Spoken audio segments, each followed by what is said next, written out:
In the world of high-end Las Vegas illusionists, the audience wants to believe in magic. They want to believe that a man in a velvet jacket can snap his fingers and make a human being dissolve into thin air. But there is no magic. There is only brutal, unforgiving engineering. To make a person disappear in the center of a brightly lit stage, surrounded by 5,000 people, you don't use spells. You use programmable logic controllers, highly pressurized pneumatic actuators, and advanced optical physics. You have to manipulate light using electrochromic smart glass that can shift from transparent to opaque in 3 milliseconds. It requires millions of lines of proprietary code to ensure the machine doesn't crush the performer alive. I spent my entire career standing in the dark, building the machines that made other men look like gods. I just never realized that the most deceitful, brilliant illusion in my life wasn't happening on a stage. It was happening in my own marriage. My name is Corbin. I'm 37 years old, and I am a master stagecraft mechanist and illusion engineer. 5 years ago, I married Sloan. Sloan was a high-powered talent agent and producer in the Las Vegas entertainment industry. She was charismatic, fiercely ambitious, and entirely addicted to the glamorous, neon-lit world of mega resorts, VIP tables, and celebrity clients. I was the introverted engineer who preferred the greasy, isolated environment of my testing warehouse. We were opposites, but I thought we were the perfect team. I built the impossible, and she sold it to the casinos. For 4 grueling years, I spent every single weekend, every holiday, and every ounce of my personal savings building my absolute magnum opus. I called it the Aether Chamber. It wasn't just a magic prop. It was a revolutionary piece of optical hardware. Using a proprietary blend of polarized glass, Vantablack light-absorbing coatings, and zero-latency hydraulics, it allowed a performer to vanish from a completely elevated, transparent box with absolutely no visible trapdoors or mirrors. It was a technological holy grail that massive entertainment conglomerates were spending tens of millions of dollars trying to invent. The patents and the mechanical blueprints were appraised by casino syndicates at roughly $10 million. I promised Sloan this machine was our golden ticket. I told her we would license the hardware, build our own production company, and she would be the most powerful producer in Vegas. We would be set for life. But Sloan didn't want to build an empire with me.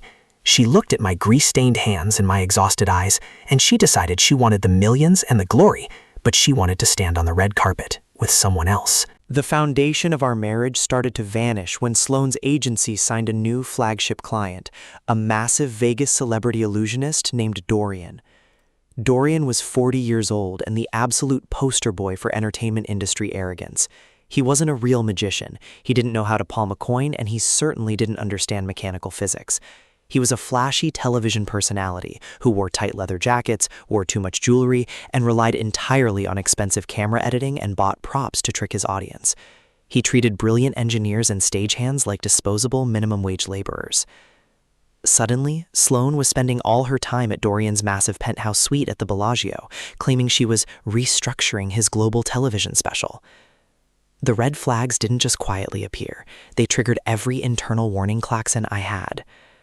First, the profound, unapologetic disrespect. Sloan started bringing Dorian directly into my private testing warehouse.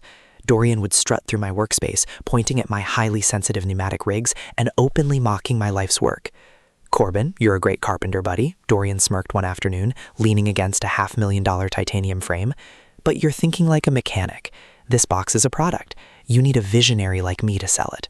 You just tighten the bolts. I'm the one who makes them believe." Sloan didn't defend me. She just smiled, touched his arm, and looked at me with thinly veiled contempt. Second, the intense pressure to hand over the source code. Sloan began relentlessly insisting that I needed to upload the unencrypted raw CAD schematics and the software source code for the Aether Chamber to a shared cloud drive so Dorian's investor team could review it for a potential buyout deal. Third, the intimacy completely vanished. She moved her things into the guest bedroom, claiming that the smell of hydraulic fluid on my clothes was giving her migraines. She started coming home at 3 a.m., smelling like expensive cologne. When a talent agent suddenly demands the unencrypted master keys to a $10 million proprietary optical algorithm, you don't hit upload. You run a deep-level security audit. When you build highly advanced, networked industrial stagecraft worth millions of dollars, you don't just leave your Wi-Fi open to the public. My entire home network and my warehouse servers were routed through a custom firewall that logged every single byte of data moving across the local area network. One Saturday afternoon, while I was supposedly outsourcing specialized high-pressure air compressors, my phone alerted me to a massive, unauthorized data pull from the primary server. I pulled my truck into an empty parking lot, opened my secure server app, and tapped into the network feed. I didn't just find an affair. I witnessed a premeditated, highly coordinated corporate heist.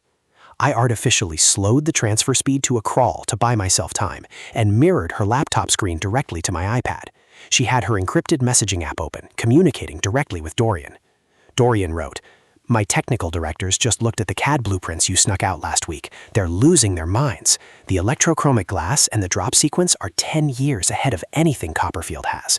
If we build this and launch it as the grand finale of my live TV special at the MGM Grand next month, the network will pay me $50 million for the syndication rights.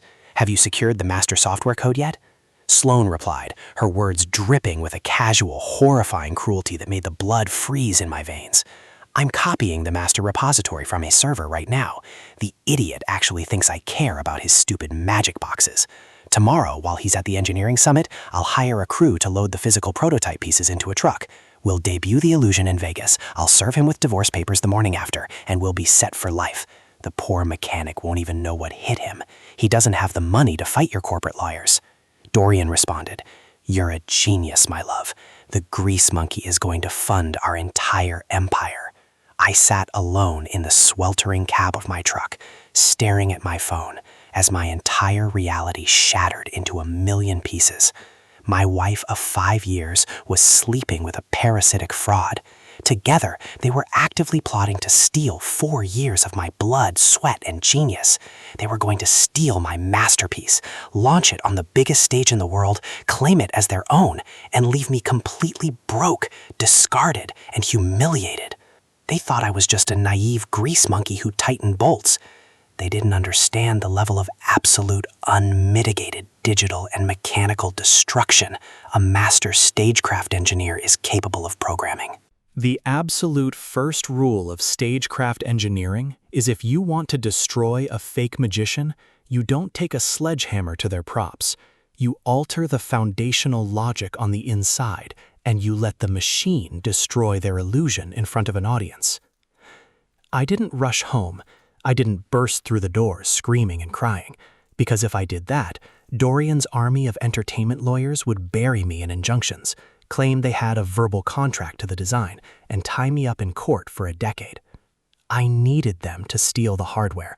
I needed Dorian to proudly lock himself inside my creation on a live television broadcast. So, I went to work on the back end. I canceled her file transfer, but I didn't lock her out. Instead, I created a perfectly cloned master repository folder and placed it right on my unprotected desktop.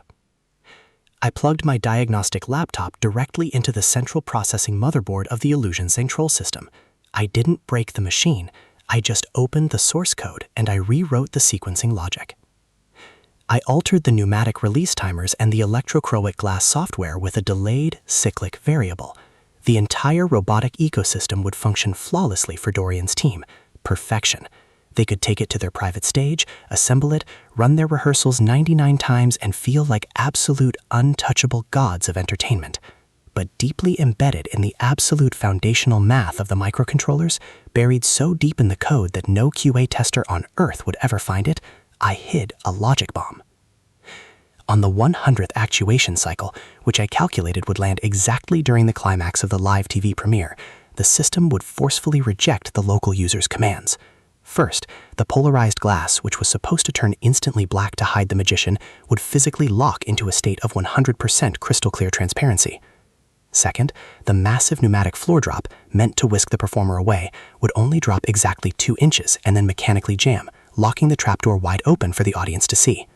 And finally, I routed the chamber's internal hidden safety microphone directly into the main audio output channel of the stadium's PA system, overriding the music track. I saved the code, I locked the motherboard, I left the master files on the server for Sloan to steal. The next morning, I packed my bags for the engineering summit. I kissed Sloan goodbye. Have a really great trip, Corbin, she smiled, handing me a travel mug of coffee.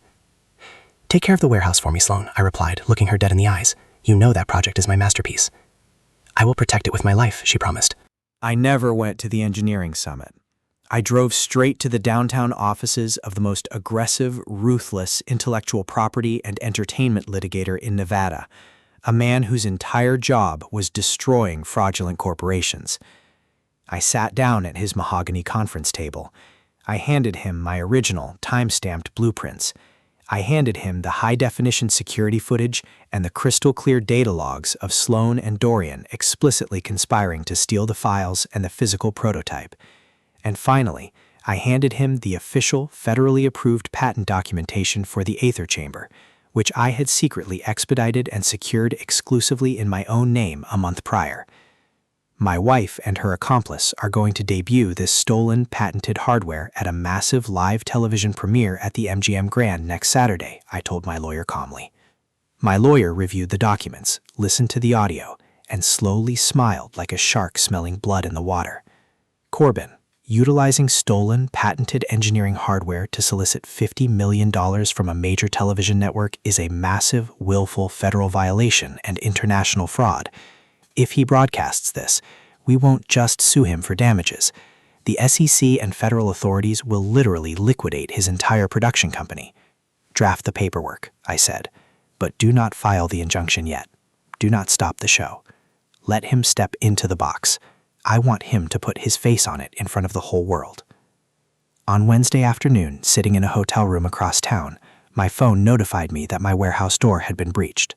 Through the security cameras, I watched Dorian and his crew of stagehands illegally load my $1 million prototype pieces into the back of a rented moving truck.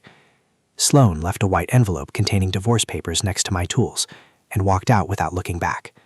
They were laughing. They thought they had just executed the perfect, untouchable heist. But they had no idea they had just loaded a ticking time bomb onto their own stage. Saturday night, live from the MGM Grand. I sat in my hotel room, watching the network broadcast in high definition. The live stream had over 5 million viewers. Dorian was hyping up the crowd, pacing back and forth across the massive stage, absolutely dripping with unearned confidence. The camera panned to the VIP box, and I saw Sloan standing there, holding a glass of champagne, looking incredibly proud, believing she had just conquered the world. "Ladies and gentlemen," Dorian yelled into his microphone, raising his arms. "For 3 years, I have worked in secret to build the impossible. Tonight, I will defy the laws of physics.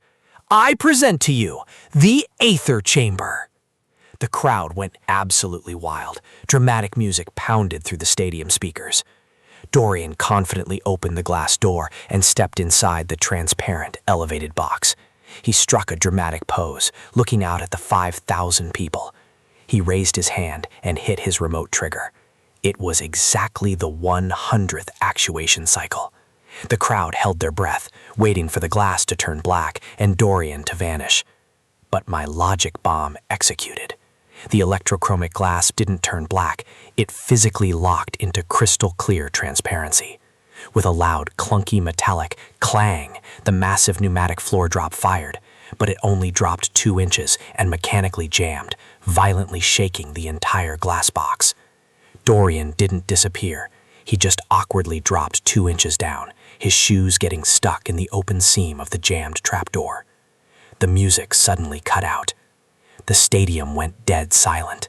The 5,000 people stared at Dorian, who was standing trapped in a completely clear glass box, his legs awkwardly stuck in a broken trapdoor, looking absolutely ridiculous.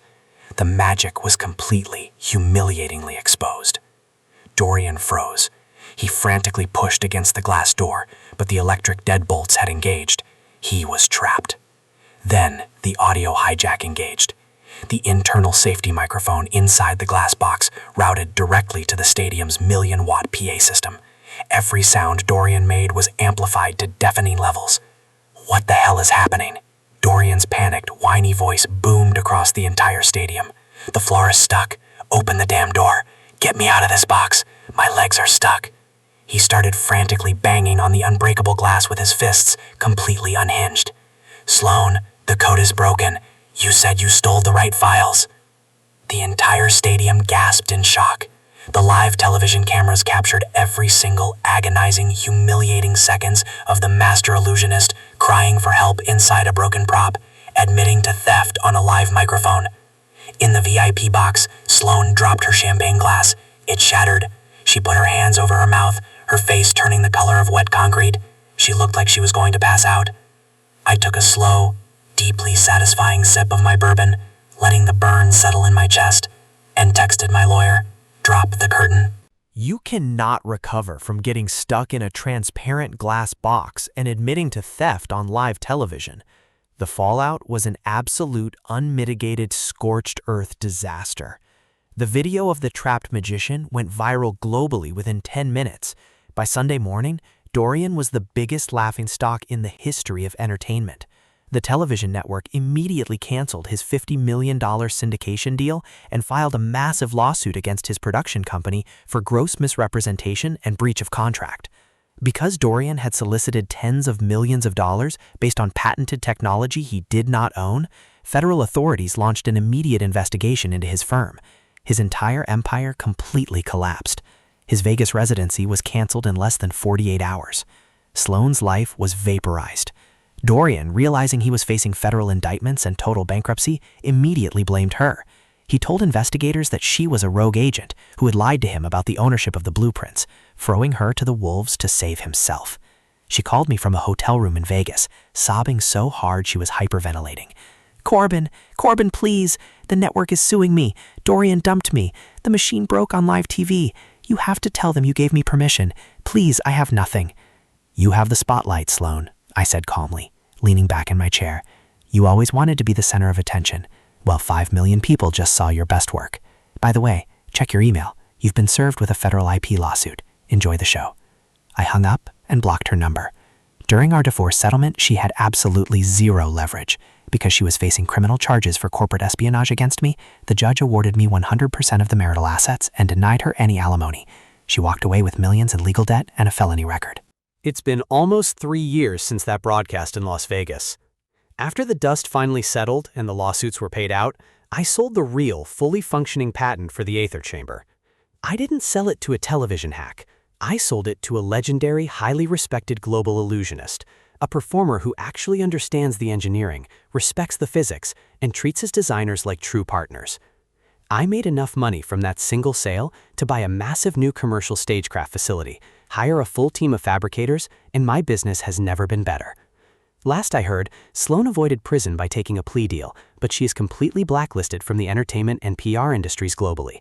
She is currently working as a ticket scanner at a low-end comedy club, watching people go to cheap shows, knowing every single day that she voluntarily threw away her golden ticket to the absolute top of the industry. Dorian, completely bankrupt and uninsurable, currently performs card tricks at a failing casino buffet in the suburbs. He has no TV specials, no VIP galas, and definitely no multi-million-dollar stage props.